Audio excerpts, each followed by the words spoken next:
Hey guys, welcome back to the channel. In today's video we are going to be talking about our overhead watering system for the garden. Last year we were hand watering. It was like probably 40 minutes a day and it sucked. This year we went out, bought a 1/2 horsepower jet pump, shallow well jet pump, and some fittings, some hose, and some overhead sprinkler system. So I want to share our little temporary setup with you guys, and it might be something that helps you. All right, coming up. All right guys, I'm going to try and do this in one shot. So I'm going to start at the well here. You need a water supply, obviously. We got these two hand dug wells. I don't know if it's in focus, but anyways, there's a well way out there. I got a well here. I'll do a little still. I got my wife to take a photo, but like I said, this is temporary. How this pump works, this is a 1/2 horsepower Mastercraft. It comes with the little bladder, basically to build pressure, right?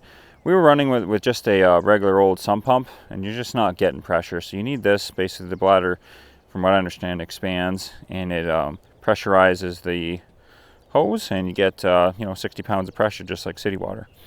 So anyways, what we got going on is it's 1.25 inch inlet. And then starting at the bottom, we got a foot valve, okay? So basically, I'll show you the photo, but there's a valve that's glued into this pipe, and it's got a little screen too, so it helps with debris, and it's a one-way valve. So basically, water, once it gets pumped up in here, stays in here, so I don't need to prime the pump anymore. The pump's got water in it all the time. So that's another bonus to the foot valve.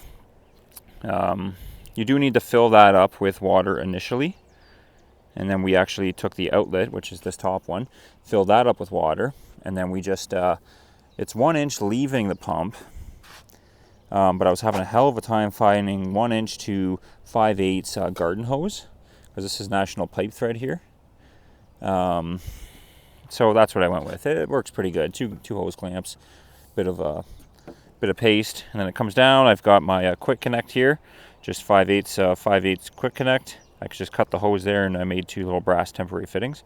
No leaks, it's working pretty well. And it takes off down here, through a hole through the fence, comes through the fence, and then we got it running to a 4-way brass, so it comes through the fence to a little inline filter. Because of that foot valve, and I've also got the foot valve a little bit higher than the bottom of the well, I'm not picking up that much debris. I was pretty surprised, actually, despite what you see in the bucket, but the actual filter doesn't look too bad.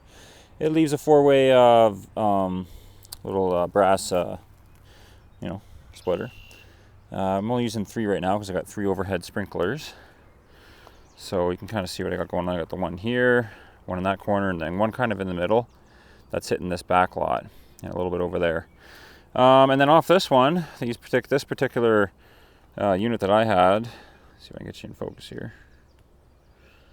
Unit that I found, it has a kind of like a piggyback feature, so you can keep going. They come with caps to stop them. I went ahead and put a splitter on this one because I lost the cap, but basically I've got a drip hose here just to catch this last little bit here, because I was noticing this one, even though it's shooting this way, I wasn't getting the best pressure off this one for these little peas or whatever they are here. So yeah, that's pretty much it. Let's go turn it on and we'll see what kind of pressure we get with 3 of these. All right, back at the well here. So what I'm eventually going to do is actually put a wireless power bar here, so I can actually keep this plugged in and just open and close the power bar, so I can do this all wirelessly. I got my pumps already primed, so it's going there. No leaks. And then here's the sprinklers going nuts.